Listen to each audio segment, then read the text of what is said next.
बिस्मिल्लाहिर्रहमानिर्रहीम। तुमसे है पाकिस्तान में खुश आमदीद। मैं हूं साजिद हुसैन। मजीद मजबूत पाकिस्तान का सफ़र कहां तक रहेगा और कैसे चलेगा? क्या सिर्फ बातें और वादे और टॉक शो में बैठकर बड़ी बड़ी तकारीर और दावे करना और ऐलानात पर ही मबनी होगा, या कि कोई स्ट्रैटेजी होगी, कोई पॉलिसी बनाई जाएगी हुकूमत वक्त की जानिब से? हमने देखा कि वज़ीर आज़म शहबाज शरीफ साहब दौरे कर रहे हैं कई मुल्कों में, आज चीन भी गए, तो अच्छा वेलकम हो रहा है उनका, और वो कोशिश कर रहे हैं कि किसी तरह जो फ्लड मुतासरीन है उनकी दुनिया हेल्प करे और दुनिया को एंटरटेन करने में वो वक्त गुजार रहे हैं, और बहुत अच्छी बात है। दूसरी तरफ हमने देखा कि कराची शहर में फिर से एक आवाज़ उठ रही है कि लावा पकड़ा है, कराची वालों के हकूक़ गासिब किए जा रहे हैं, और बल्दियाती इलेक्शन की भी डेट अब अनाउंस की जा रही है। अब कराची की तमाम अजला में बल्दियाती इलेक्शन में भी हम बात करेंगे, वो भी होने जा रहे हैं। क्या ये फिर से मुलतवी होंगे, या कि जो इख्तियारात हैं वो ग्रास रूट तक मुंतकिल होंगे, तो ही कराची की बेहतरी हो पाएगी। हुकूमत सिंध कराची में तज़ीन व आराइश से लेकर फ्लाईओवर, अंडरपास बना रही है। क्या ये काफ़ी है, या कि शहर कायद में जो तरक्याती काम होने थे, जो इसको बजट देना था, वफाक माजी की हुकूमत में भी सिर्फ ऐलान हुए, अभी जो शहबाज शरीफ साहब की मखलूद हुकूमत है इन्होंने भी अभी तक कोई खासा ऐलान नहीं किया? और क्या आगे कोई प्लान शामिल है, या वाकई कराची वाले भी अब हकूक़ की बात कर रहे हैं, सिंध के दीगर जो अजला हैं वो भी हकूक़ की बात कर रहे हैं, बलूचिस्तान से लेके केपी? तो ये वजह क्या है? सभी हुकूक़ के मारे हैं क्या? हमारी पॉलिटिकल पार्टीज़ और जो पॉलिटिकल स्ट्रक्चर है, या सूबाई असम्बली से लेके कौमी असम्बलीस, ये आम आवाम की जो महरूमियाँ हैं उनको दूर करने में इनकी नाकामी, इन तमामों पर बात करेंगे। स्टूडियो मेरे साथ मौजूद है, आपका ताल्लुक हुकूमत से है, सीनियर रहनुमा है अखलाक हाशमी साहब। हाशमी साहब, आपका शुक्रिया, आपने टाइम दिया। उनके साथ मौजूद हैं, आप नौजवान लीडर कहें या नौजवान पॉलिटिशियन कहें, आपका यूथ पार्लियामेंट से ताल्लुक है, उमर मकसूदी, आपका भी शुक्रिया। उनके साथ मौजूद हैं पाकिस्तान पीपल्स पार्टी का आप स्पोक पर्सन है नईम अवान साहब। अवान साहब, आपका भी शुक्रिया। सबसे पहले हाशमी साहब, हुकूमत आपकी है, 1100 अरब का वादा और दावा ऐलान हुआ था साबिक वज़ीर आज़म इमरान खान साहब की जानिब से कि कराची को हम बड़ा पैकेज देंगे और कराची की जो हुलिया है वो बदल जाएगा, ट्रांसपोर्ट से लेके अद्वियात, इंफ्रास्ट्रक्चर, तमाम चीज़ें बेहतर होंगी। हमने देखा कि कराची वालों ने इमरान खान साहब को सीटें भी दी। अब आपकी हुकूमत है, माजी में लॉ एंड ऑर्डर आप लोगों ने ठीक किया, अब क्या करेंगे आप? नहीं, देखिए, उन्होंने सिर्फ ऐलान किया था, जैसा कि पहले मियां नवाज शरीफ साहब ने अपने दौर में तो 25 या 26 अरब का मेखल जो दिया था, वो जो ऐलान किया था वो बाकायदा पेमेंट्स गवर्नर के अकाउंट्स में आ चुकी थी। लेकिन वो बदकिस्मती है कि हमारे गवर्नर साहब उसे नहीं इस्तेमाल कर सके ना, वही पेमेंट जो ना बाद में गवर्नर PTI ने इस्तेमाल किया। और अब 1100 जो अरब आपने ऐलान किया, तो ये कोई पेमेंट्स कराची को नहीं मिली थी, ये सिर्फ एक ऐलान था। जो ये इसी तरह था जिस तरह से उन्होंने 250 करोड़ इकट्ठे किए हैं ना, ये तो ये कि ये हमेशा से हमारी जब हुकूमत आई है तो पहले भी नवाज शरीफ साहब ने कराची को जो है ना दहशत गर्दी से निजात दी। लोड शेडिंग थी उस ज़माने में, लोड शेडिंग ख़त्म की, और ये तमाम मोटर्स वे उसी दौर की बनी हुई हैं, तमाम जो है ना जो भी इफ्तिताह हुए हैं अभी तक भी, तो वो तमाम काम वो नवाज शरीफ के हैं। और एक और है, मैं बात बता दूं कि कल शहबाज शरीफ साहब ने जब मुलाकात की रूस के सदर से जी, तो वो 2015 के भी आप मेरे ख्याल याद कर लें कि जब गैस लाइन का मुआहदा रूस से मियां नवाज शरीफ साहब ने किया था, लेकिन इमरान खान साहब ने आके वो मुआहदा को पाए तक मिल तक नहीं पहुँचाया, बल्कि ये यहाँ तक हुआ कि जब ये सदर से मिलने गए रूस के सदर से, तो उन्होंने सबसे पहला सवाल इमरान खान से ये किया था कि पहले वो गैस वाला जो मुआहदा वो तो पूरा करें ना। तो फिर अब एक साल के बाद जब अगर आपकी नहीं, अभी हमारी हुकूमत नहीं, हमारी कल बात हो चुकी है उसके ऊपर, जो है ना शहबाज साहब बात कर चुके हैं और उन्होंने भी ओके किया है, अपना रूस के सदर ने भी। तो ये कि हम तो तमाम जो पुरानी जो हमारे, फिर हम यहीं बैठकर बात कर रहे होंगे और कोई और हुकूमत होगी और वो इस मुआहदे की पासदारी नहीं करेगी। नहीं, हमने देखे हमेशा जो भी वादा किया है और उसकी पासदारी भी की है, और वो उस पर अमल दरामद भी हुआ है। और आज जो भी यानी कि जो कराची देखे ना, कराची के पूरे पाकिस्तान के अंदर सैलाब आए हैं, पूरे पाकिस्तान में, लेकिन जहाँ जहाँ पर भी ये मोटरवे या जो चीज़ें बनी हुई हैं वहाँ पर आपका वो जो ना स्ट्रक्चर जो है ना वो डैमेज नहीं हुआ। तो ये एक हमारे नवाज शरीफ साहब की, हमारी हुकूमत की ये क्वालिटी है कि वो जो बात करते हैं वो पैसा भी खर्च करते हैं और उसी क्वालिटी के रोड बनाते हैं। वो जो आप बात करते हैं वो पूरी करते हैं। आज आपने देखा कि कल एमक्यूएम के बहुत सारे रहनुमाओं ने प्रेस कॉन्फ्रेंसेस की और आपसे गिले शिकवे किए। ये गिले शिकवे उनके खान साहब के साथ भी थे, अब वो आपको भी कह रहे हैं कि लाशें ना भिजवाएं। नहीं, वो देखें, वो तो उनका अपना प्रॉब्लम है, वो एमक्यूएम लंदन का और एमक्यूएम का प्रॉब्लम है। और जो वो 3 जो शहीद हुए हैं उनकी मैं भी मजम्मत करता हूँ कि गलत हुआ है जो कुछ भी हुआ है ये। और हम कराची के रहने वाले हैं, हम कराची में लाशें कबूल नहीं करेंगे। महरूमिया खत्म करने के लिए आप क्या कर रही है, हुकूमत क्या कर रही है? देखें, हमें तो देखें हुकूमत मिली है 1.5 साल के लिए, जो भी इलेक्शन हमने कराने हैं, उसके बाद जो आने वाली हुकूमत होगी कि हम आए या जो भी है, नहीं है, ये आपने ली है हुकूमत, नहीं, आपकी जदोजहद से आई है। नहीं, जदोजहद से हमने ली है ना हुकूमत। तो हमें तो देखें ना, शुरू के अंदर जो ना आपका मैशत तबाह थी, IMF का प्रोग्राम ख़त्म हो करके गए थे वो भाई साहब जो ना, उसके बाद पेट्रोल की कीमतें वो कम करके थे जाते, उन्हें पता था मैं जा रहा हूँ जो ना। हमें तो अभी तक वो जो ना प्रॉब्लम्स हैं जो सीधे हम कर रहे हैं। मैशत हमारी अब सही हो चुकी है। आपका मुल्क जो है ना, ये श्रीलंका बनने से बन चुका नहीं, जो बनने जा रहा था, जो अब अल्लाह ताला का शुक्र है कि उस चले श्रीलंका तो होने से आप लोगों ने बचा लिया, लेकिन आटा तो आवाम से नापायद है। मैं इस पर भी बात करूंगा। उमर, महरूमिया कराची की बढ़ रही हैं और कराची की आवाज़ में आप भी अपना हिस्सा डालते हैं, तो क्यों महरूमिया हैं? हर महकमे में कराची वाले, हर जगह कराची वाले, और यही कराची पूरे पाकिस्तान की मईशत में अपना हिस्सा डालता है, फिर भी महरूमिया हैं? या कि ये डिमांड आपकी अब सही नहीं है? अब आप वो कहते हैं ना कि सियासत में सिर्फ अपना हिस्सा बनाने के लिए आप इस तरह की मामलात चला रहे हैं। बिस्मिल्लाहिर्रहमानिर्रहीम। साजिद भाई, सबसे पहले तो बहुत शुक्रिया कि आपने मुझे मौका दिया कि मैं इस मौजू के ऊपर बात कर सकूं। देखिए, महरूमिया तो मैं ये समझता हूं कि बलूचिस्तान हो गया, KPK हो गया, या जनूबी पंजाब हो गया, या अंदरून सिंध के अंदर भी बहुत सारी जगहों के ऊपर लोग बहुत सारी आसाइशों से और बहुत सारी सहूलियात से महरूम हैं, तो वो महरूमिया तो हैं। और कराची की अगर बात करें तो कराची की महरूमिया की जब भी बात होती है, तो चाहे वो हमारे अदीब हो, कलमकार हों, हमारे बड़े बड़े सहाफ़ी हजरात हों, या मुसन्निफ़ीन हों, या जितने इंटरनेशनल लॉबीज़ के अंदर बैठे हुए बहुत सारे लोग हों, तो वो इसके ऊपर चुप साध लेते हैं। नहीं, वफाकी हुकूमत पर आप लोग इतना शिकवा नहीं करते जितना पाकिस्तान पीपल्स पार्टी को आड़े हाथों लेते हैं। इसकी वजह क्या है? Peoples party phobia? कराची का मसला है ऐसा कि कराची के मसले के ऊपर ना विफाक ना सूबा दोनों खामोशी इख्तियार करते हैं। लेकिन जब पीपल्स, ज़ाहिर है विफाक के ऊपर भी तनकीद होती है और विफाक को भी तनकीद का सामना करना पड़ता है, क्योंकि विफाक के ही मातहत कराची, और कराची जो है वो पाकिस्तान का हिस्सा है, और पाकिस्तान के अंदर जो भी हुकूमत, सिंध का कैपिटल कराची और सिंध में पीपल्स पार्टी की अक्सर हुकूमत रहती है, आप भी उनकी है। बिल्कुल है। और पाकिस्तान पीपल्स पार्टी के मतलब समझ लें कि हुकूमत है सिंध के अंदर, और कराची जो है दारुल खिलाफा है सिंध का। तो जाहिर है पीपल्स पार्टी के ऊपर तनकीद करना। कहा था आए सारे मिलकर बैठ के इस सूबे को, इस शहर को, इस पाकिस्तान को तरक्की देते हैं। उन्होंने तो कभी नहीं कहा, पीपल्स पार्टी तो कभी नहीं कहा कि आप लोग ना आए, आप लोग जो कराची के हैं, आप लोग मकामी हैं, हम आपको स्टेक नहीं देंगे। सर, कहने की बात, अभी आपने सवाल किया और साहब ने जवाब दिया कि 1100 अरब के पैकेज का या 200-250 अरब रुपए वो चंदा जमा करने का, तो कहने के ऊपर तो बहुत सारी चीज़ें, असल चीज़ जो है वो अमल होता है, और अमल दिखता है तो अमल से ही बेहतरी नज़र आती है। लेकिन मैं आपकी वही पहली वाली बात, महरूमियों की बात करूँ तो ज़ाहिर है लापता अफराद का जो केस सुप्रीम कोर्ट के अंदर भी ज़ेर समाअत है, तो पाकिस्तान के अंदर तो ये मसला है, मतलब बलोच मिसिंग पर्सनस भी हैं, पश्तून मिसिंग पर्सनस भी हैं।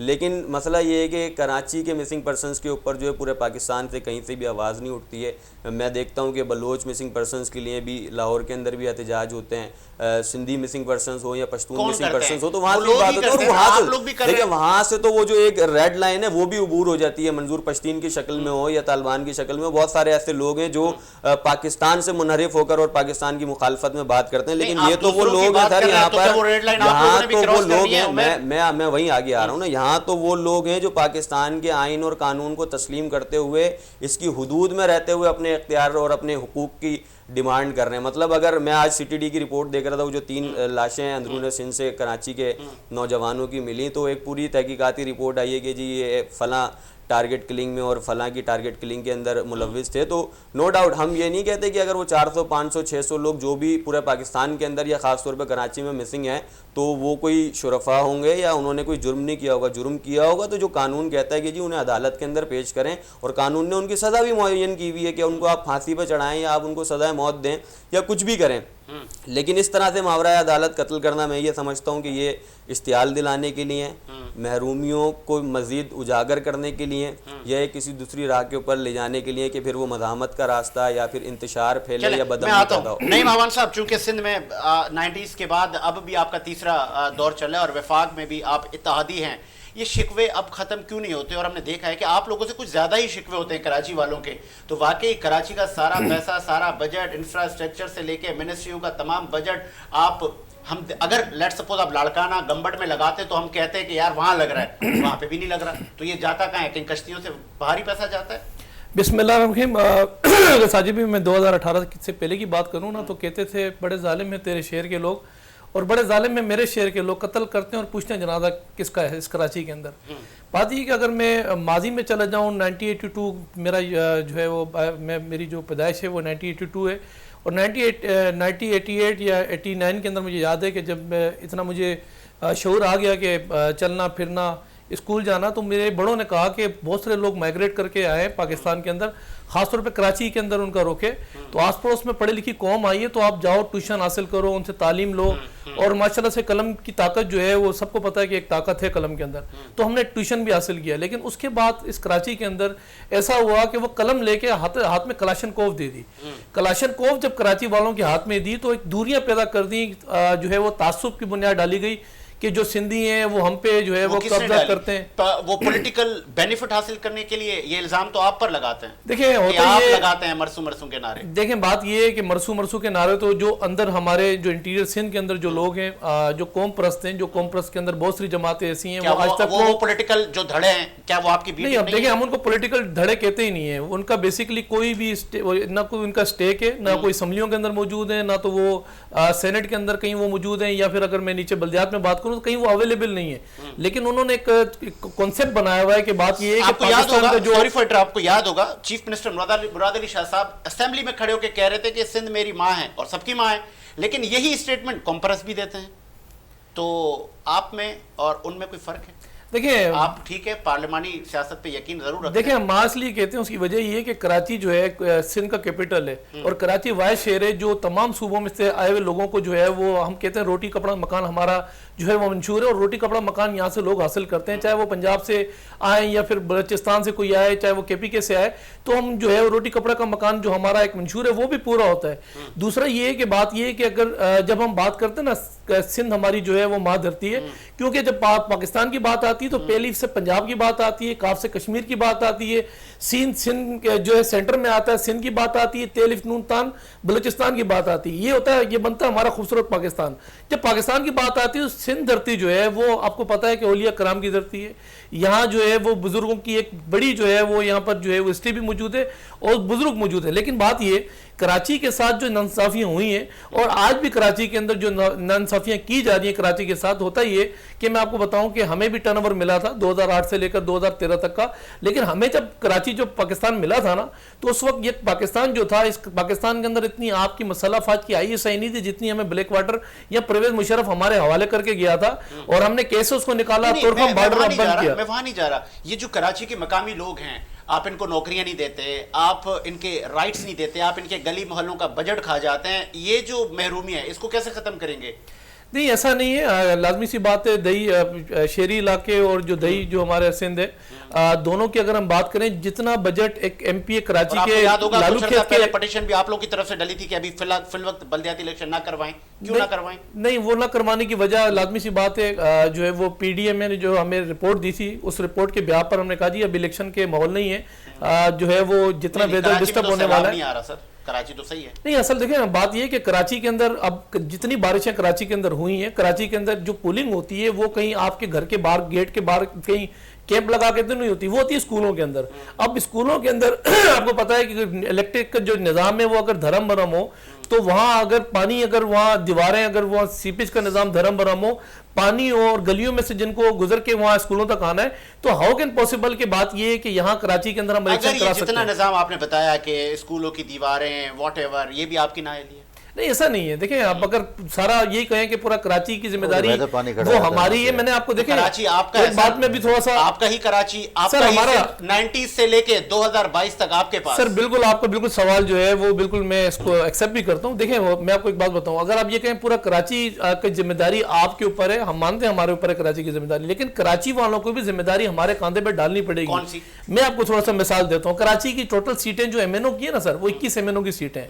कराची की जो एमपीओ की सीटें हैं ना, वो टोटल 40 सीटें हैं। आज अगर मैं बात करूं तरीके इंसाफ के 21 में से 14 एमएनएस कराची के मौजूद हैं। जिम्मेदारी हमारे शोल्डर में नहीं दी, उन एमएनओ की उनके शोल्डर पे दे दी। कराची के अंदर 40 एमपीओ में से 28 एमपीए जो है वो तरीके इंसाफ के मौजूद हैं। हमारी जिम्मेदारी नहीं दी, वो जिम्मेदारी आपने तरीके इंसाफ को दे दी। सिंध के दीगर शहरों से मैंडेट लेकर 100 160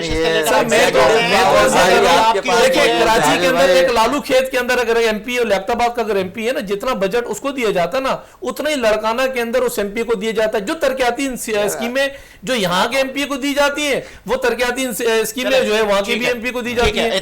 आपके हुकूमत यार बात मैं एक तो ये बता दूं कि आज मैं अगर यहाँ बैठा हूं ना, मैं तो मैं हुकूमत की तरफ से नहीं बल्कि मैं शहरी कराची के शहरी होने के नाते बात करूंगा। चले। और क्योंकि नईम भाई भी हमारी पहले पार्टी से पीस पार्टी मतलब में ये कि आपके भी गिले शिकवे बाहर आएंगे। नहीं देखिए मैं कराची में रहता हूँ, मैंने पहले भी कहा है कि कराची में मैंने मरना है यहाँ पे ना। देखें ये जो नईम भाई बात कर रहे हैं ना, पहले नंबर मैं नईम भाई से सिर्फ ये पूछता हूँ कि यहाँ के डिप्टी कमिश्नर, यहाँ के मुख्तियारकार, यहाँ के असिस्टेंट मुख्तियारकार, यहाँ के एडमिनिस्ट्रेटिव डीएमसीज के और जितना अमला है उसे मुझे गिन के अभी ये बता दें, या वाटर बोर्ड का ले लें, लॉ एनफोर्सेस के एसएसपी आप ले लें, एसएचओज आप ले लें, डीआईजीज आप ले लें, आप ये मुझे बता दें पीस पार्टी की गवर्नमेंट और या नईम भाई कि इसमें से कितने लोग जो है ना बाहर से लिए हैं। नंबर 1। चले। अच्छा सुन लेना पहले बुरी बात सुन लें आप ये। उसके बाद देखें बात होती है, पहले हमारे ये डीएमसीज होती थी, नवाज शरीफ के दौर की बात कर रहा हूँ, जो लियाकत जतोई थे, इसी डीएमसी से हम कचरा उठवाते थे, इसी से एक्रोचमेंट कराते थे, खत्म। यही डीएमसी। अब डीएमसी के पास 4-4 महकमे हैं। एक एडमिनिस्ट्रेशन मेरी बात हुई, उसे मुझे ऑफ द रिकॉर्ड ये कहा कि हाशमी साहब ये सारे लोग पुराने लोग बैठे हैं। नहीं नाम नहीं बताऊंगा। नहीं सर, नहीं मैं बता रहा हूँ ना। उसने देखे, उसने कहा कि भाई मैंने कहा यार पुराने लोग तुम्हारे साथ बैठे हुए, घरों से निकलते नहीं, तनख्वाह लेते हैं, सफाई करते नहीं है, घर बैठे तनख्वाहें ले रहे हैं सारी ना। और ये बिल्कुल 100% बात कर रहा हूँ, ये जो कराची की बात है। आपका देखें इंक्रोचमेंट पूरा कराची इंक्रोचमेंट के ऊपर है। आपका देखें पूरी सड़कें, आपका सेवरेज निज़ाम। और एक और मैं इजाफा करने जा रहा हूँ, नईम भाई नासिर शाह से बात करें जाके कि आपका जो सेवरेज जो है, सेवरेज लाइनें वो डलती हैं कराची में, हर साल डलती हैं, हर साल बजट आता है।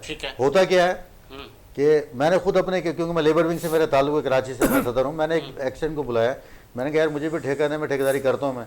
उसने कहा जी वो मेरे पास आ गया 4 करोड़ की ना फाइलें लेकर। तो मैंने कहा यार करना क्या है, कुरंगी में करना है जी, भाई वहाँ पाइप डलवाने हैं। तो उसने कहा जी आपने कुछ भी नहीं करना, आप 40% जो ना आप ले लें, 40% के अंदर से मुझे कुछ एडवांस करें और 20% हेडक्वार्टर लेगा, 40% मैं थोड़ा बहुत काम करा दूंगा वहाँ। ये फिर मैंने वहाँ पे पूरी जो है ना जाके इंक्वायरी की, जाके वाटर हेडक्वार्टर के अंदर जाकर, और वहाँ पर पता ये चला कि पूरे कराची के अंदर हर साल लाइनें पड़ती हैं, लेकिन वो बिल जो ना लेकर फिर मैं ठेकेदारों की इंक्वायरी हमने कराई कि ठेकेदार कौन कौन है। तो ठेकेदार जो गरीब आदमी एक कप जिसके पास नहीं था ना, तो वो आज करोड़पति अरबपति है। वाटर बोर्ड की बात में कर रहा हूँ। अच्छा आप सुन लें, आप मेरा 1.5 महीने से पानी नहीं आ रहा है, 1.5 महीने से। एमडी को मैं कह चुका हूं 90% सिंध पानी में डूब रहा है, पानी में डूबा है। अब मुझे बताओ 1.5 महीने से मैं खुद नहीं कि मेरा वीआईपी इलाका है और वहां पे जनाब 100% मैं बिलिंग देता हूं पानी की 100% बिलिंग देता हूं मैं। बताएं एक्शन ना क्या क्या हम तंग आ चुके हैं एमडी से, क्या कहते हैं 1.5 महीने से मेरे घर का पानी नहीं है। अब मुझे बताएं कि मेरे साथ ये हाल है तो आम ठीक है। नईम साहब टैंकर मंगवाए पानी आ जाएगा, लेकिन लाइनों में पानी नहीं आएगा। 90% कराची 90% सिंध डूब गया। कराची वाले आज भी पानी के लिए लाइनें लगाते हैं। तो ये फिर नजमी आलम भी आपका, वाटर बोर्ड भी आपका, कराची के इदारे भी आपके, तमाम ही चीज़ें आपकी। और उसके बाद आज तो एक्सेप्ट करें कि हाँ हमें वो एलिजिबिलिटी नहीं है जो मुस्तफा कमाल में थी, जो नेमतुल्ला खान में थी। साजिद भाई मैं अगर थोड़ा सा मुझे टाइम ज़्यादा देंगे तो इखलाक भाई की सारी बातों को मैं आपको जवाब दूंगा। देखें बल्दियाती एक 2013 जब साइन हुआ था ना, तो उस वक्त हमारी और उस वक्त मुस्लिम लीग नून की हुकूमत थी। बल्दियाती एक 2013 जब साइन हुआ तो उसमें जो जिम्मेदारियाँ थी ना कराची के, जो मंसूबे थे कराची के जो इदारे थे, मैं आपको थोड़ा क्लियर करूँ। मेयर कराची की जिम्मेदारी के अंदर था तमाम जितने भी अंडर पासेस हैं, ब्रिजेस हैं, वो बनाना जो था वो जिम्मेदारी में था मेयर कराची के। कराची से कचरा जो उठाने की जिम्मेदारी थी वो मेयर कराची की जिम्मेदारी थी। कराची में तमाम स्ट्रीट लाइट जितनी भी थी वो स्ट्रीट लाइट्स को ठीक करना वो जिम्मेदारी मेयर कराची की थी, डिप्टी मेयर कराची की थी। कराची के अंदर जितने भी बच्चों के पार्क हैं, मैदानात हैं, खेलने के मैदानात हैं, तमाम जो जिम्मेदारियां थी वो मेयर कराची के पास थी। कराची के अंदर जो है वो कब्रिस्तान जितने भी हैं उन कब्रिस्तानों की देखभाल करना, कराची के अंदर मज़ारों की जो है वो जो मज़ारात हैं उनकी देखभाल करना, कराची के बड़े अस्पताल वो मेयर कराची की जिम्मेदारी में थी। इवन कराची के अंदर जो है अगर मैं शारा फैसल की सेंटर की बात करूं, जो रोज चलती है जो बागात हैं, कराची के तमाम बागात जो ठीक करने थे वो मेयर कराची की जिम्मेदारी में थे, ना कि वो सिंध गवर्नमेंट की जिम्मेदारी में थे। अब अगर बात ये कि मैं आपस में बैठे हुए जिम्मेदारी जब मेयर कराची की थी, होता है जब पाकिस्तान पीपल्स पार्टी का काम करने पे आती थी ना, मैं मिसाल दे दूं आपके उसको बजट आप रिलीज करेंगे, ये भी बिल्कुल ऐसा ही था, बिल्कुल सर। अब मैं आपको बताऊं, देखिए मैं आपको बताऊं, हम जब इनके इदारों के अंदर जब हम इंटरफेरेंस करने की कोशिश करते हैं, मिसाल देता हूं, शहीद मिल्लत वाला जो अंडर बाईपास बना था, कराची के शारा फैसल का एक बहुत बड़ा ट्रैफिक का बड़े जो है वो इशू था। शहीद मिल्लत अंडर बाईपास जो है वो सिंध हुकूमत ने जब बनाया तो हमने वसीम अख्तर को बुलाया और ये कहा कि आप जो है वो मेयर कराची हैं और आए इफ्तिताह के अंदर आप साथ खड़े हैं, और उसने अप्रिशिएट किया, उसने कहा जी ये जो काम मेरा था वो आपने किया, मैं अप्रिशिएट करता हूं। हालांकि उस जो शहीद मिल्लत वाला जो जाके जेल चुरंगी पे मिलता तो उसमें से पाकिस्तान पीपल्स पार्टी ने वहां जाके अपनी रैलियां नहीं निकालनी थी या वहां बैठ के धरने नहीं देने, वो कराची के लिए एक बेहतर मंसूबा था। लेकिन हमारे साथ क्या हुआ, जब हम इख्तियारात में इंटरफेरेंस करते थे ना सर, तो ये सुप्रीम कोर्ट चले जाते हाई कोर्ट, और हुआ हमारे साथ ये, हमें लेके हाई कोर्ट चले गए जी मेरे इख्तियार में इख्तियारात के अंदर सिंध हुकूमत इंटरफेरेंस कर रही है। फिर जब हम ज्यादा काम करने की बात करते तो फिर कहते थे पूरी कौम को दीवार से लगाया जा रहा है। तो यहां सूरत हाल ये कि पहले तो अखलाक भाई को ये पता होना चाहिए कि ये हुकूमती नुमाइंदे भी हैं और ये अपने मुंह से एक्सेप्ट कर गए। आपके जो इंट्रो था कि हमारे जो नवाज शरीफ था उन्होंने बजट दिया था गवर्नर साहब को, इस्तेमाल नहीं हुआ, तो भाई इस्तेमाल नहीं हुआ, क्यों नहीं इस्तेमाल हुआ? हमारा यही तो मसला है। एक आता है कहता है 1100 अरब दूंगा, दूसरा आता है कहता है 162 रुपए दूंगा, बल्कि वही कहता है 162 दूंगा। फिर एनएससी अवार्ड की जो रकूम होती है तमाम सूबों को, जो 18वीं तरमीम दी गई तो तमाम सूबे जो है वो एनएफसी अवार्ड तमाम सूबों को मिला जाता है। हमारा एनएफसी अवार्ड की जो रकम जो हम चाहते थे तरक्याती बजट के ऊपर लगाएं, कराची शहर के ऊपर हम मंसूबों पे लगाएं, हम तरक्याती स्कीमों पे लगाएं। बात यह कि वो वही रह गई, काम सारा 113 रुपए हमारे रोक के फाटा को दे दिए 64 रुपए, कहा कि नया हम सूबा बना रहे हैं तो कराची की सिंध की जो है वो डिडक्शन करेंगे। अब आपने कहा वाटर बोर्ड, तो मैं भी आपको क्लियर कर दूं, वाटर बोर्ड के अंदर आज मैं आपसे रिकॉर्ड पे बात कर रहा हूं कि वाटर बोर्ड के जो ऊपर जो जितने भी अफसरान है, अफसरान से मुराद है कि अगर आप ये कह रहे हैं कि नजमी आलम भाई जो है वो आपके वाइस चेयरमैन है और वो वाटर बोर्ड को जो है वो देख रहे हैं। कराची के अंदर वाटर बोर्ड का एक सबसे बड़ा अलमिया पता है क्या है? जब हमने पाबंदी लगाई थी ना जिस दिन कि वाटर बोर्ड के अंदर आप अपॉइंटमेंट नहीं होंगी, सर उसी दिन MQM ने 4800 मुलाजमीन को जो है वो नौकरी पे रखा था। इस कराची के अंदर ऊपर अगर हम बैठे हुए तो 90% इस वक्त अमला MQM का, वो MQM का अमला।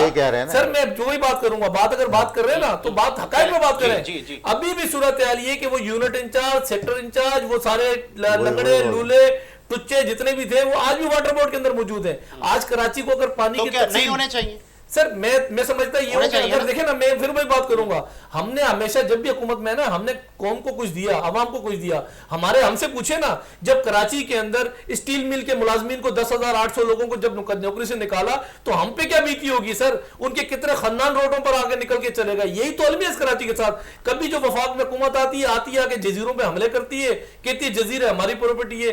कभी आते हैं आके अस्पतालों में हमले करते हैं, जनाब जो अस्पताल है हमारी प्रॉपर्टी है, सेवल अस्पताल हमारी प्रॉपर्टी। कभी आते हैं आगे PIE ले जाने की बातें करते हैं इस्लामाबाद के अंदर के इस्लामाबाद की टेक केयर करेगा। यहां बात ये है कि कराची के साथ यही तो नफरत है, सुतेली मां समझा जाता है। और कराची आपको बताओ, कराची मेट्रोपॉलिटन सिटी, ये मैं आ रहा हूं आगे आपका पॉइंट। उमर, आपने दोनों रहनुमाओं की बात सुनी। आपको याद होगा कराची की जो मुंतखब जमातें हैं जो खुद को कहती हैं कि हम कराची से हमारा मैंडेट है, चाहे वो MQM की शक्ल में हो, दीगर पॉलिटिकल धड़े हों, आपको याद होगा जब भी कोई हुकूमत होती है उनका कोई वफाकी वज़ीर या मुशीर चला जाए माजी के 90 या आज के बहादराबाद या दीगर जगहों पर, तो सारे गिले व शिकवे वही ख़त्म हो जाते हैं। फिर आप पर ये इल्ज़ाम लगाया जाता है कि आप लोगों को बैग मिल जाते हैं, मामला सेट हो जाते हैं, चले जी, फिर आपको याद नहीं रहते ना शहीद, ना उनकी फैमिलीज, ना लापता, ना कराची का इंफ्रास्ट्रक्चर, पैसा आ गया चले जी, या मिनिस्ट्री आ गई, या बच्चा कहीं भर्ती हो गया। तो अगर आपको यही बेनिफिट लेने हैं तो फिर आप अवाम में तफरका, नफरत फैला रहे हैं अपने मफादात की खातिर। अच्छा देखिए, मैं सबसे पहले तो एक चीज़ अर्ज़ करूं कि जिस तरह मैं सबसे पहले अपने आगाज़ के अंदर भी ये कह चुका हूं कि वफाक हो, सूबा हो या यहाँ की मकामी हुकूमतें जो माजी में रही हैं या मौजूदा हुकूमत, वो सब की सब मौजूदा कराची की सूरत हाल जो हो चुकी है, जो वर्स्ट कंडीशन के अंदर कराची जा चुका है, तबाही के दहाने के ऊपर है, ये इस तमाम तर सूरत हाल की ज़िम्मेदार वो तमाम वफाकी, सूबाई और मकामी हुकूमतें हैं। लेकिन नहीं, मैं भी है, देखें उसके अंदर एमक्यूएम, मैं नाम ले लेता हूँ। मैंने हुकूमतों का जिक्र किया क्योंकि कोई जमात नहीं, हुकूमत जब बन जाती है तो वो हुकूमत के इख्तियार के अंदर सारी चीज़ें होती हैं। अब अगर वो मकामी हुकूमत यहाँ पर एमक्यूएम की रही तो वो भी, सूबे के अंदर पीपल्स पार्टी की रही तो वो भी, और अगर विफाक के अंदर पीटीआई या पीएमएलएन की रही तो वो भी।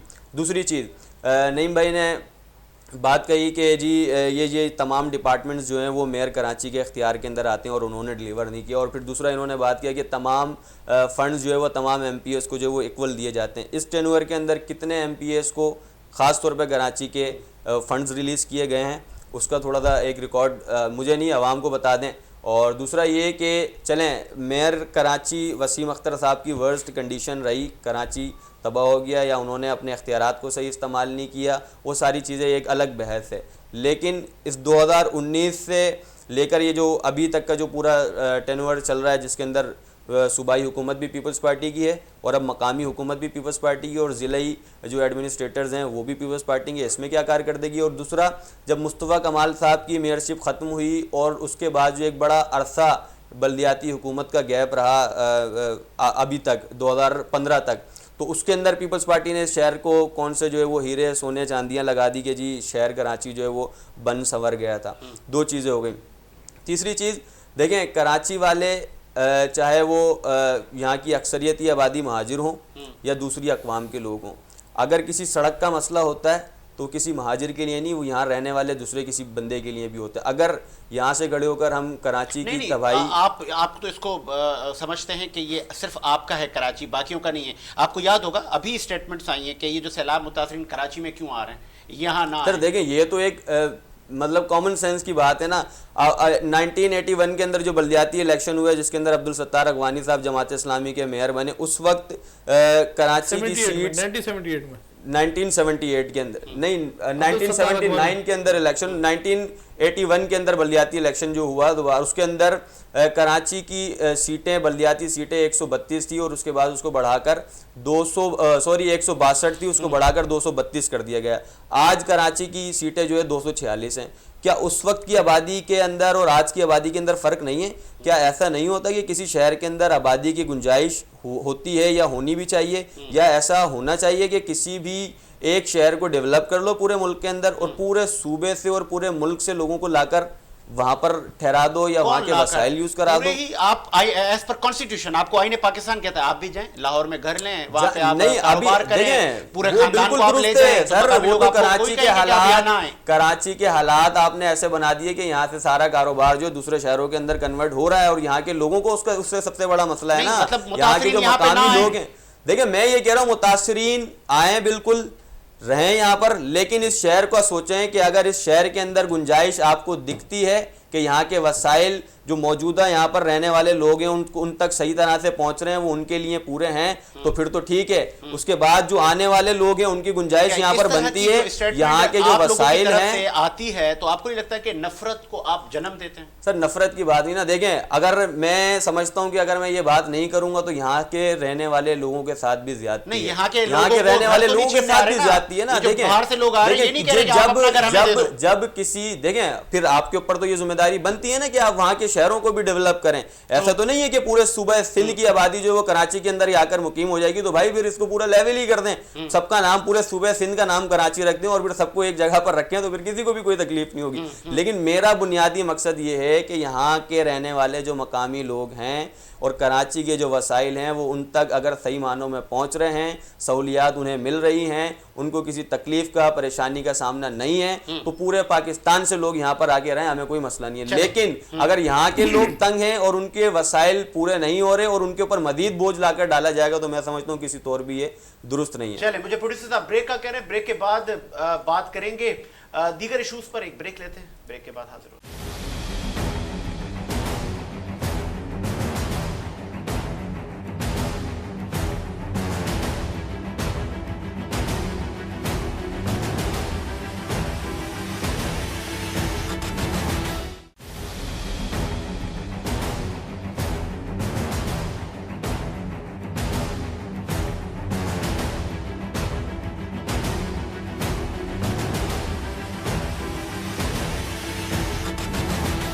ब्रेक के बाद खुश आमदीद। प्रोग्राम को मज़ीद आगे बढ़ाते हैं और अब बात कर लेते हैं अफगान पनाह गुज़ीरों की। और सेकंड हमारी स्टोरी है कि वो कौन सा लावा है जो कि सोशल मीडिया पर ट्रेंड चलाए जा रहे हैं कि कराची शहर में लावा पकड़ा है, क्या लोगों को ये उकसाया जा रहा है या कि वाकई कराची के शहरियों में महरूमी है। बात कर लेते हैं अफगान पनाह गुज़ीरों पर। इखलाक साहब, 30 लाख से ज़्यादा अफगान पनाह गुज़ीन और अक्सर कराची शहर में हैं, तो ये भी तो कराची वालों का गिला बजा है कि हमारे इधर ही क्यों, जिनके CNIC नहीं है आप उनको मुल्क बदर करें, ना कि आप FIR काट के आप उनको ले आते हैं, फिर वो ज़मानत करवा के फिर आ जाते हैं। फिर आपको इल्म होगा कि ये कचरा चुनने वाले भी डकैतियाँ करते हैं, वारदातें करते हैं, आपके ही हमारे लोगों को तशद्दुद का निशाना। देखिए, वहाँ दुबई में जो मैच हुआ उसमें 24 लड़के जो पकड़े गए थे ना, अब उनके पास आप अफगानी जो थे उनके पास 24 लड़कों के पास शनाख्ती कार्ड जो है पाकिस्तान का था, पासपोर्ट पाकिस्तान का था। तो मैं तो पहले भी एक प्रोग्राम में कह चुका हूँ कि इन्हें फौरी तौर पर बेदखल किया जाए। आपका एक और मैं आपको इतला कर दूँ कि कराची की तकरीबन जो है ना 40% कारोबार जो है अफगानिस्तान के पास है। एक आपके जो होटल्स है ना रात को खुलते हैं, जो ये नईम भाई से मैं कहूँगा और हमने ये सुबह हुकूमत से भी कहा है कि ये रात को 12 बजे बंद होने चाहिए जो ना ये जितना भी जो जुराइम के अड्डे चल रहे हैं। नहीं, जुराइम को कंट्रोल करें ना आप। मैं उधर ही जा रहा हूँ ना मैं कि एक होटल जो है ना कराची में, एक क्वेटा होटल जो खुले हैं, मैं कह रहा हूँ क्वेटा आप चले जाएं, KP में चले जाएं, कहीं ये आपको होटल नजर नहीं आएंगे। मैं तलाश करता रहा वहाँ पे होटल नहीं, यहाँ पे उनका कारोबार नहीं, कारोबार कुछ और है ना, कारोबार कुछ और है। ये हमें देखना पड़ेगा और हमारे असल में SHOs को जो है ना वहाँ लगाना पड़ेगा, जो ईमानदार SHOs हो जो उन्हें कंट्रोल करें उन होटल्स को। उन होटल्स के जरिए से आपको पता है कितना बड़ा नेट जो चल रहा है वहां से ना, आपके अफगानिस्तान के कूड़ा चुनने से लेकर और आप यानी कि एक बड़ा बिजनेसमैन तक आपका अफगानी या कराची में बैठा हुआ है। ये बहुत बड़े ऑपरेशन की जरूरत है। गौस अली शाह के ऑपरेशन के बाद अब बहुत बड़े ऑपरेशन की जरूरत है ये। और अगर हमने ना किया ना ऑपरेशन ये, तो ये तमाम को जो है साथ लेके निकल इतने खतरनाक ही हो चुके हैं ये लोग जो है यहाँ पे कराची में। और अभी जो ये आप कह रहे हैं सोशल मीडिया पे जो लावा पकड़ा है, ये वही लावा है। ऐसे ऐसे वाकयात हो रहे हैं कि जो अभी जो ना रिकॉर्ड पे नहीं है, क्योंकि SHOs के पास जाने के पास जो है ना वो बहुत कुछ है नहीं कि ये भी लाओ फलान, लोग डर के मारे SHOs के पास जाते नहीं है, वहाँ पे थाने नहीं जाते हैं। वो चुप करके जनाब कोई अगवा होता है तो पैसे दे के घर वापस आ जाता है, डकैती होती है तो घर चुप करके बैठ जाता है। मैं ऐसे 10 आपको वाकया सुना सकता हूँ कि जो वाकयात हो रहे हैं यहाँ पे। तो ये हमें सब अपना गवर्नमेंट ऑफ पाकिस्तान को भी, मैं अपने वज़ीर-ए-आज़म से भी कहूँगा कि इसमें खसूसी दिलचस्पी लें वो, और कराची को जो है ना कम से कम इन लोगों से पाक करें। और मुराद अली शाह और ख़ास तौर पर बिलावल भुट्टो साहब को, वो नौजवान क़यादत है, मैं तो उनसे कहूँगा कराची आकर बैठें और इस कराची शहर को संभालें। जो ना कराची शहर अगर आपने संभाल लिया है तो समझ लें आपका पूरा सूबा जो ना कवर हो जाएगा। उमर, आप लोग के भी गिले शिकवे थे कि लावा पकड़ा है, वो कौन सा लावा है? आप उकसा तो नहीं रहे कराची वालों को? देखें अपना साजिद भाई, लावा वही लावा है जो हर कराची के शहरी के साथ मसला है और कराची का हर शहरी जो है इस वक्त परेशान है। क्योंकि मैं तो देखें एक अपनी घर की 4 दीवारी के अंदर बैठा हुआ शख्स वो इस तरह से परेशान है अपने बच्चों की तालीम के लिए, या नौजवान अपनी तालीम के लिए, रोज़गार के लिए, माशी जो उसकी ज़रूरियात हैं उसके लिए, घर का डिप्रेशन है। उसके बाद फिर वो घर से बाहर निकलता है तो उसको नहीं मालूम कि कब कौन कहाँ किस चौराहे के ऊपर आकर असले के दौर के ऊपर उसकी कीमती अशिया उससे लेकर चला जाएगा।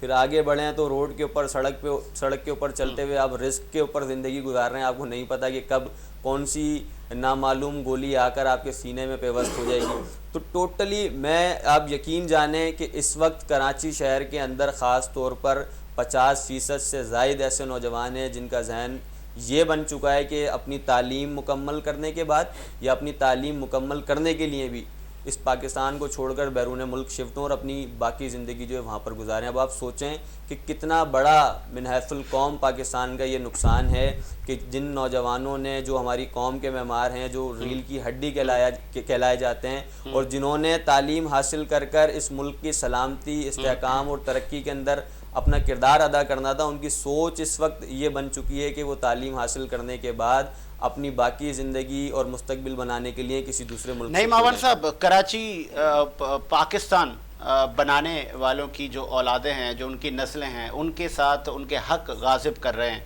हुक्मरान, ये उनका शिकवा है।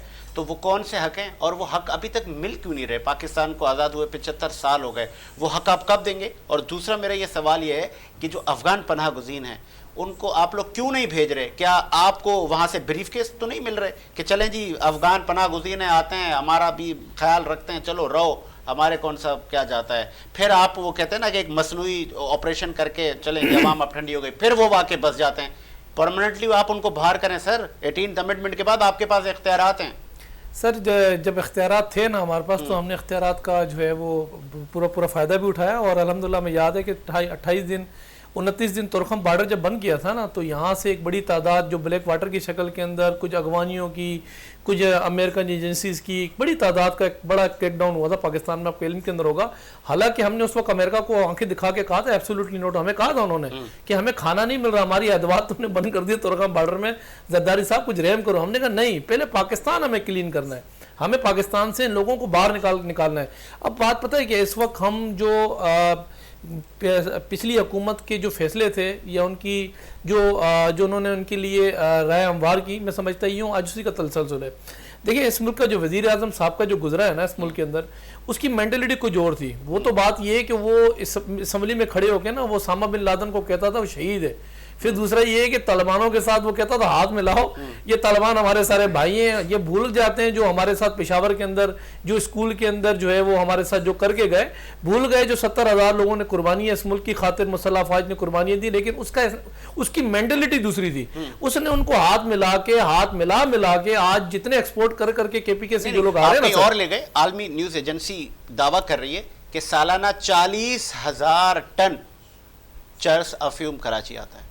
सर मैं कहां से आता है, ये कौन लोग लाते हैं? सर वो मैं तो आपको नहीं पता कि हमारी फ्यूचर, हमारी नस्लें इसी इज्जत में, आज ना यूनिवर्सिटी बची हैं, ना कॉलेजेस बचे हैं, हर दूसरा बच्चा सिगरेट पी रहा है, चरस पी रहा है। देखिए अब हम ये तो नहीं कर सकते कि हम सूबे को जो है बंद कर दें और सूबे को ये कहें कि केपीके से आने वाला पठान जो होगा वो चाहे अगवानी की शक्ल में हो, अगवानी का बेस बन के यहाँ आज इन होकर आ जाए। आप तो ये नहीं कर सकते। ये जो बस्तियां हैं ना अफगान बस्तियां जो सोराब गोट के आगे बनी हुई हैं, आप इन पे ही ऑपरेशन कर दें। हम जब जाएं तो वहां पे ग्राउंड हो, कोई ना हो, बहुत सारी ये कौम आपको अप्रिशिएट करेगी, ये कराची वाले आपको सर का ताज बनाएंगे। बहुत सारी वीडियोस जो है वो रिकॉर्ड पर आई थी और बिल्कुल वफाकी हुकूमत के साथ हमारा एक कोलिशन हुआ और उसके अंदर ये चीजें तय पाई गई कि आप फौरी तौर पे इनको जो है वो आप फॉरेन एक्ट के तहत जो मुकदमात हैं वो दर्ज करें और कोशिश करें। मुकदमात से क्या होगा सर? वो फिर उनको जमानत मिल जाएगी। देखिए उसके लिए फिर वो आके रह लेंगे। कवानीन के अंदर हमें उसके अंदर कुछ चेंजिंग करनी पड़ेगी, कवानीन बनाने पड़ते हैं, लाजमी सी बात है, कुछ कौमी असम्बली में, कुछ सूबाई असम्बली के अंदर, और हम कवानीन की तरफ जा रहे हैं। क्या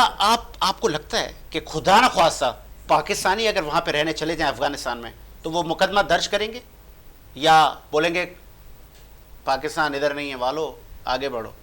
नहीं, ऐसा नहीं है। वहाँ हर मुल्क वो आपके लिए सॉफ्ट कॉर्नर रखते हैं? देखिए पूरी दुनिया के अंदर जो है वो एक रवाज है, जब कोई किसी मुल्क में कोई पकड़ा जाए तो वो उसके पास जो है वो उसको इंटरोगेशन करने के लिए वो वकील देते हैं। सर वकील बिल्कुल हम ये चाहते हैं, आप भी करें, जितने आप पूरी दुनिया करती है, आप वहाँ पे इलीगल एक्ट करेंगे आपको डिपोर्ट कर दिया जाएगा। जितने आप परेशान है ना उससे ज्यादा सिंध हुकूमत इस वक्त परेशान है कि हमारे खिलाफ। मैं परेशान नहीं सर, पूरी कौम परेशान है, कराची वाले परेशान हैं। कौन कर रहा है ये? आए दिन आप सुनते होंगे हेडलाइन में कि कोई 18 साल नौजवान गया, 24 साल नौजवान गलत हो रहा है, ये सरासर गलत हो रहा है। हालांकि देखिए आप रोकें, हमारी जिम्मेदारी है, लाजमी सी बात है, हमारा काम है लाइन ऑर्डर की जो सूरत है कंट्रोल करना और हम बेहतरी की तरफ कर भी रहे हैं। लेकिन मैं आपको बताऊं रिकॉर्ड पर जितने केसेस आज लाइव शो है, पूरी कौम आपको देख रही है, कब ये बस्तियां मैदान की शक्ल अख्तियार करेंगी? सर, कब ये लोग अपने वतन वापस सर जाएंगे? विद इन 3 मंथ इंशाल्लाह ताला आप देखेंगे कि एक बड़ी तादाद जो यहाँ आई है माइग्रेट करके लाई गई है, ये भिजवाई गई है, साजिश के तहत कराची के अंदर उनको भेजा गया है कि पी के खोल खाल के सब इधर चले जाओ, चरसे में बेचो, फिफी में बेचो, लोगों को जाके वहां जिबा करो या जाके वहां स्नेचिंग करो। ये बहरहाल हम उनको किसी तौर पर भी ना एक्सेप्ट करेंगे, और मैं आपको बताऊं जिस हद तक उनके खिलाफ हम लॉकडाउन कर सकते हैं हम करेंगे। सख्तियां जो हमें आईन इजाजत देता है, जो कवानीन इजाजत देते हैं, जो कानून इजाजत देता है, हम इंशाल्लाह ताला उस पर अमल करेंगे और ये हमारी जिम्मेदारी के अंदर। लेकिन मैं आपको थोड़ा सा मैं आपको इजाफा करूं, थोड़ा सा मैं आपको कि साजिद भाई पिछले 3.5 साल से ये इमरान खान की जो हुकूमत रही है ना, 1 करोड़ नौकरियों के दावेदार जो हुकूमत थी, जो हुकूमत थी, इनके खुद जो है वो असद उमर ने ये बात एक्सेप्ट की थी कि 1 करोड़ 19 लाख लोग बेरोजगार पाकिस्तान में हो गए। इन 3.5 सालों के अंदर मैं आपको बताऊं रिकॉर्ड पर है, अगर हमने अगर 30,000 केस रजिस्टर्ड किए तो 27,000 वो लोग हैं जिनका ट्रैक रिकॉर्ड क्रिमिनल नहीं निकला, उनका क्रिमिनल रिकॉर्ड नहीं रहा। वो वजह ये निकली, उसकी वजह ये है कि जो इमरान खान जो डिलीवर कर गया ना इस मुल्क को, महंगाई, गुर्बत, बेरोजगारी और सूरत हाल ये कि जो करके गया इस पाकिस्तान के साथ, आज उसी का वजन मैं और आप जो है वो बर्दाश्त कर रहे हैं। लेकिन हम बासियत पाकिस्तान पीपल्स पार्टी सिंध हुकूमत हम कतई तौर पे ऐसी कोई भी नेगेटिव एक्टिविटी इस कराची के अंदर, सिंध के अंदर, पाकिस्तान के अंदर न कबूल करेंगे, न कबूल करने देंगे इंशाल्लाह ताला। उमर, अब आप मुतमईन हैं? अब तो 3 महीने का टाइम दे दिया है हुकूमत सिंध ने। देखिए असल में मसला ये है कि साजिद भाई अगवान पनाह गज़ीन जितने भी यहाँ पर आप शुरू से देख लें, तारीख़ी तौर पर भी अगवानियों का मसला ये रहा है कि अगवानियों ने यहाँ के पश्तूनों को सबसे ज़्यादा मुतासिर किया। उसकी वजह यह है कि लिबास में, शक्ल में, बोली के अंदर सब सारा जो है आपस के अंदर मुशाबत है। और दूसरा इसका पाकिस्तान को एक और जाविये से अगर देखें आप तो एक बहुत बड़ा नज़रियाती तौर पर नुकसान है, क्योंकि यही वो पनाह गज़ीन अगवान हैं जो पश्तूनों के जो है वो इंतशार फैलाने के लिए और पाकिस्तान से नफ़रत को इनके दिलों के अंदर उजागर करते हैं और पैदा करते हैं, चाहे वो मंजूर पश्तीन की शक्ल में हो, चाहे वो यहाँ मौजूद अगवानी पाकिस्तान के ख़िलाफ़ हर्जा सराई करने पर गामजन हो, लगे हुए हों, चाहे वो यहाँ पर मौजूद अगवानी पश्तून जो मुहिब वतन पश्तून हमारे भाई हैं उनको जो है वलगलाने या उनको इंतशार की तरफ राग़िब करने पर हो। तो सबसे बड़ा मैं समझता हूँ कि जिस तरह से साजिद नईम भाई ने कहा कि इनको जो है वो करना चाहिए, और जैसे 24 लोग वो जो दुबई एयरपोर्ट से पकड़े गए जो पाकिस्तान के ख़िलाफ़ वहाँ पर पाकिस्तानियों को मार रहे थे और पाकिस्तान के ख़िलाफ़ हर्जा सराई कर रहे थे, महात गर्म कर रहे थे, उनको जब डिपोर्ट दुबई गवर्नमेंट ने किया तो वो फिर भी पाकिस्तान यहाँ पर आए। तो ये हमारा कितना बड़ा अलमिया है कि वो यहाँ पाकिस्तान आए और वो दूसरे मुल्क के अंदर हमारे ही ख़िलाफ़ हर्जा सराई के अंदर मुलविस है। और मेरा नहीं ख्याल कि आज भी उन्हें जो है यहाँ से मुल्क बदर कर दिया गया होगा, उनको आज भी यहाँ रखा हुआ होगा, उनके ऊपर फिर केस फाइल चल रहे होंगे। भाई जब एक बंदा आपका शहरी नहीं है तो फिर आप उसको रखकर यहाँ पर किस तरह से जो है वो मुकदमात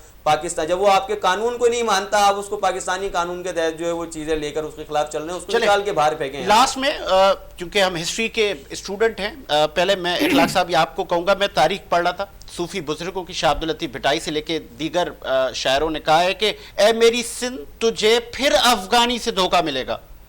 तो क्या वो वक्त करीब तो नहीं आ रहा?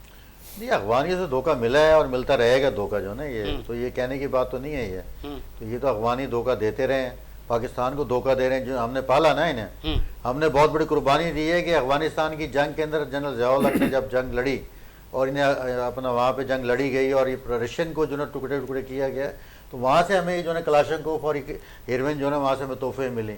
उस वक्त से लेकर उससे पहले हमारे बच्चों को, हमारे जवानों को नहीं पता होता था कि हेरोइन क्या होती है, चर्च क्या होती है। और आज जैसा कि कहा नईम भाई ने कि बिल्कुल 100% मैं कहता हूँ कि ये लोग जो साथ आज खड़े हो जाए, ये जो बड़े बड़े जलसों में इमरान खान के होते हैं, ये 3.5 साल काम यही होता रहा है पूरे पाकिस्तान में। मैं कराची की बात नहीं करूँगा, पूरे पाकिस्तान में इन्होंने खुलेआम जो मंशियात को ना जो है सप्लाई की है, परवान चढ़ाया है। नईम साहब, ए मेरी सिंध तुझे फिर अफगान से धोखा, ये हमारे बुजुर्ग लिख कर गए हैं, शायरी कर कर गए हैं आज से 300-400 साल पहले, लेकिन आज भी हम बने हुए हैं दरिया दिल, हम इंसानियत का अलम थामे हुए हैं। तो अब क्या करना है लास्ट में? देखिए इनके अपने, अगर मैं बात करूं, ये अपने मुल्क के खुद खैर ख्वाह नहीं है। अपने इनके मुल्क के अंदर 2 झंडे हैं। एक झंडा अगर मैं बात करूं जो इस वक्त हुकूमत में तालिबान, एक झंडा इनका अपना है। ये खुद अपने मुल्क से मुखलिस, जो अपने मुल्क से मुखलिस ना उससे क्या एक्सपेक्ट करेंगे, आपके मुल्क से आप जो है वो मुखलिस होगा। हाँ। दूसरी बात ये रही कि मैं आपको तो मैं इंडिया भी गया हूँ, मैं अफगानिस्तान भी गया हूँ। सर इंडियन अगर मैं बात करूँ, हिंदू के अंदर इतना तासुब नहीं पाया जाता जितना आपके अफगानी में तासुब पाया जाता है।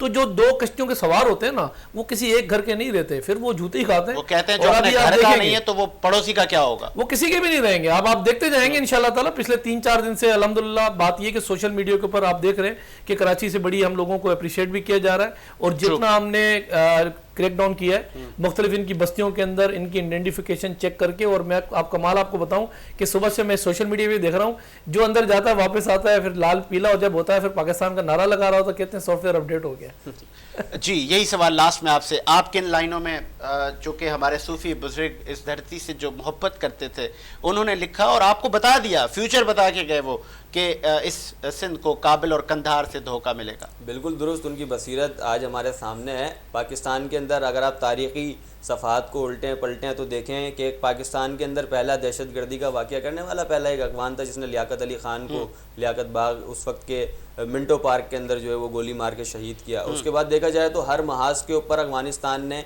चाहे वो यहाँ पाकिस्तान के अंदर मुल्क दुश्मन तंजीमें बनाना हो या इंडिया की सपोर्ट से बहुत सारे काम करना हो, फ़िरका वारियत के अलावा भी बहुत सारी चीज़ें बराह रास्त उन्होंने आपके मुल्क के अंदर दहशतगर्दी के वाक़यात किए हैं। तो ये बिल्कुल दुरुस्त बात है, और अफगान पाकिस्तान के लिए हमेशा से थ्रेट रहे हैं और रहेंगे। चले जी, शाह अब्दुल लतीफ़ बिटाई से लेकर दीगर शहरों के जो कॉल थे, जो शायरी थी, वो भी हमने आज प्रोग्राम में ऐड कर दी कि ऐ मेरी सिंध तुझे फिर से काबिल और कंधार से धोखा मिलेगा। इसी उम्मीद के साथ कि मेरा मुल्क शाद आबाद रहे, मुझे साजिद हुसैन को इजाज़त दीजिए। मुलाकात होगी नए प्रोग्राम के साथ। अल्लाह हाफ़िज़।